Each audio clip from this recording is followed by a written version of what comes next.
ये खबर है राष्ट्रीय स्वयंसेवक संघ द्वारा आयोजित कार्यक्रम की। आज दिनांक 14 अगस्त 2022 को सुबह 10 बजे से 12 बजे तक होटल हवेली बिड़ला ऑडिटोरियम के सामने जयपुर में प्रबुद्ध जन गोष्ठी का आयोजन राष्ट्रीय स्वयंसेवक संघ ऋषि गालव भाग जयपुर महानगर द्वारा किया गया। कार्यक्रम में पहुंचने वाले सर्व समाज के भाइयों बहनों का तिलक लगाकर स्वागत किया गया। कार्यक्रम में मुख्य अतिथि सेवानिवृत्त आईएएस विपिन चंद्र शर्मा रहे। कार्यक्रम में मुख्य वक्ता शैलेंद्र कुमार जयपुर प्रांत के प्रांत प्रचारक रहे।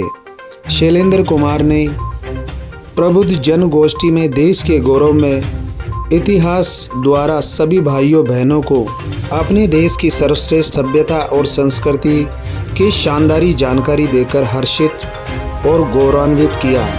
जातिवाद से दूर रहकर एकता के साथ रहने का पावन संदेश दिया। विकास परिषद समिति मंडी खटीकान जयपुर से वरिष्ठ उपाध्यक्ष राजू सामरिया और मुझे तथा अन्य लोगों को भी कार्यक्रम में बुलाया गया।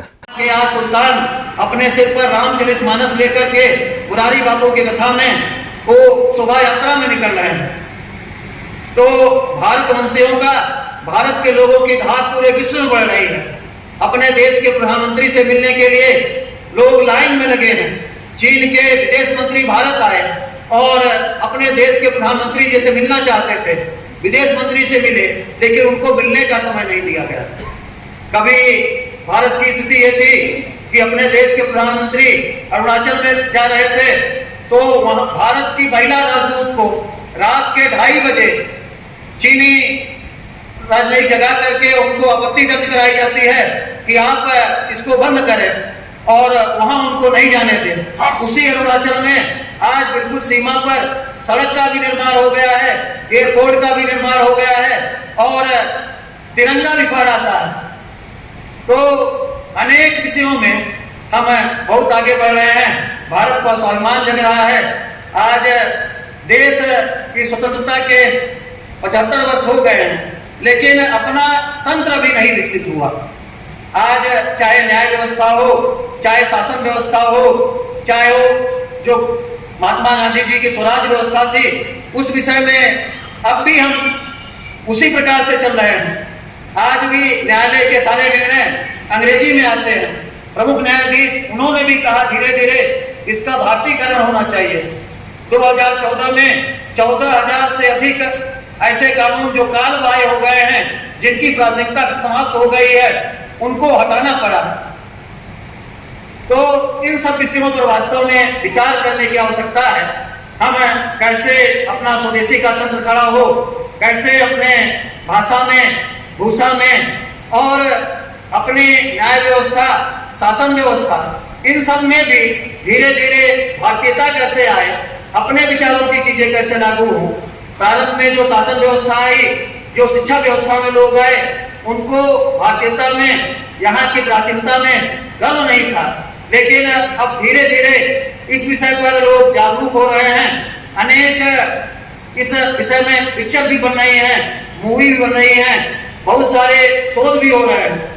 नहीं तो हम सब लोगों ने पढ़ा है, शोध किया है, रिसर्च किया होगा, पीजी की है, यूजी की है, लेकिन उसमें कोई भी भारतीय संदर्भ नहीं लिखा जाता था, क्योंकि 1835 में जो लॉर्ड मैकाले की शिक्षा व्यवस्था आई, उसमें सारी चीजें निकाल दी गई जिनका भारतीयता से कोई संबंध था। प्राचीन चीजों को सबको समाप्त कर दिया गया।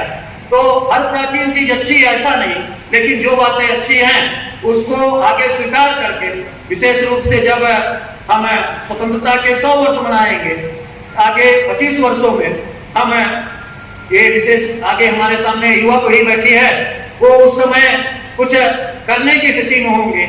आज जैसा आप लोगों का स्थान है, ऐसे समाज में उनका स्थान होगा। उस समय वो अपना तंत्र को लागू करेंगे तो भारत वास्तविक अर्थों में स्वतंत्र होगा। तो हम भारत को जानते तो हैं, लेकिन मानते नहीं हैं। तो हम भारत को जाने भी और जो अच्छी बातें हैं उनको माने भी, और भारत के बने और लोगों को भारत का बनाएं, तभी वास्तव में आज जैसे कार्यक्रम करना सार्थक होगा और हम वास्तविक अर्थों में स्वतंत्र होंगे। शैलेंद्र कुमार के वक्तव्य के बाद में आए हुए व्यक्तियों ने अपने अपने विचार देकर कुछ प्रश्न भी पूछे। मेरे द्वारा जातिवाद पर प्रहार करने वाले विचार और सभ्यता और संस्कृति को अपनाने के शानदार विचार प्रस्तुत कर उपस्थित भाइयों बहनों को जोश से भर दिया गया। आईएएस विपिन चंद्र ने अपने विचारों में कहा कि हम सबका फर्ज है कि अच्छे लोगों को राजनीति में चुने। और जो रूल से चलेगा कि साहब ये काम नहीं हो सकता, वो मंत्री भी नाराज रहेंगे।